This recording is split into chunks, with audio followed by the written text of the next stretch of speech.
Hi guys, this is Stephen Cox with Rock Class 101, and today we're going to learn my original Autumn Stance on the ukulele. So this song is an AABA form, which means it has two sections, an A section and a B section. So today we're going to learn the chords. This is part one of the lesson. If you'd like to learn the melody, please check out rockclass101.com. You can also get the complete tabs. So the first chord that we're going to play is a C chord, and all you're going to do is you're going to use your ring finger to push down the 3rd fret on the A string, and then you're going to strum all the strings. Okay, so now that we've got that chord, I'm going to teach you the strumming pattern that goes all the way through the whole song. So here it is real quick. So that's the whole thing. So basically you're going to do a down strum, then you're going to slap the ukulele, just kind of slap the strings with the flat of your hand, and then you're going to come up with your finger. Now that's what I choose to do. If you're playing with a pick, you may want to do 2 down strums. Down strum, slap, down strum. But I prefer to come up with the finger. And then there's a slap at the end. So the rhythm on this is 1, 2, and 3, 4. So basically all you're playing is 1, then the slaps on 2, coming up on the and then you're slapping on beat 4.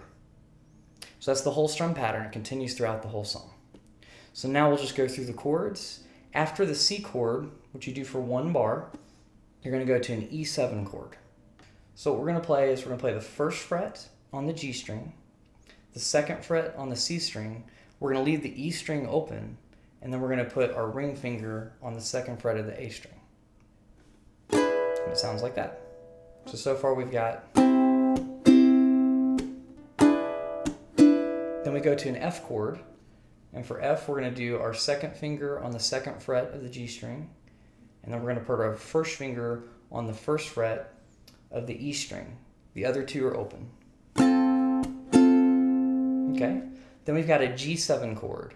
So this one's 2nd fret on the C, 1st fret on the E string, and 2nd fret on the A string. After that, we've got an A minor. This one's really easy. Just 2nd finger on the 2nd fret of the G string, all the other strings open. Then we've got an A flat major 7. And for this one, you're going to play 3rd fret on the C with your pointer finger.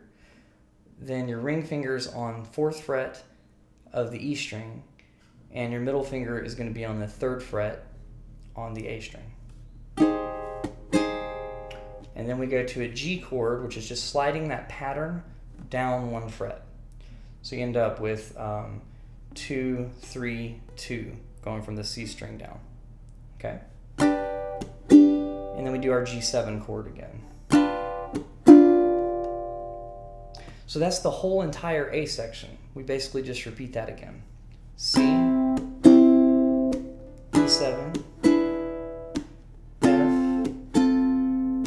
G7, A minor, A flat major 7, G, then G7. And that'll lead us into the B section. So the B section starts on F, so you already know this chord. And then we're going to go to a D minor. All you do is you're going to put your ring finger down on the 2nd fret of the C string, and the rest is just like the F chord. Okay. So after we do that, we're going to go to an A minor chord, which you already know. Okay. And then we go to a G5 chord. And so basically what we're going to do for this is this involves either muting a string or strumming in a way that you don't hit the A string. I prefer to mute, and so what I'm doing for this is my ring finger, although it's pushing down on the E string, the bottom part of it is just touching the A string so that it doesn't ring out at all. So this is 2nd fret on the C string with the pointer finger, and your ring finger is going to be on the 3rd fret of the E string. And then you're going to be also muting for this one. And then you're going to slap, and then you're going to come back up with a different chord. So all you're going to do now is just move your finger off of the A string so that you can hear it. There we go.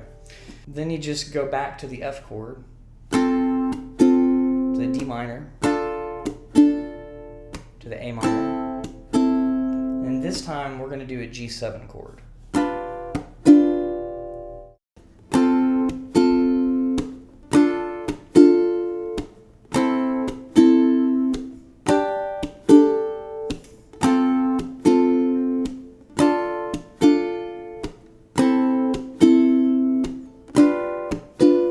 So now we're back to the last A section, which is almost exactly like the first two A sections with the exception of the ending.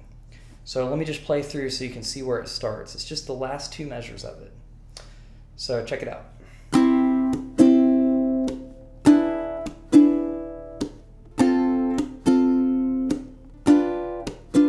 Still the same. Now we're going to do that G5 chord from the bridge, where we mute the string for a whole measure. Then we're going to do a G chord, but then after the slap we're going to come back up on a G7 chord, and then we're going to end it with a C. And that's it. I hope you've enjoyed this lesson. If you'd like to learn the melody, you can go to rockclass101.com for the tabs and the lesson. Thank you.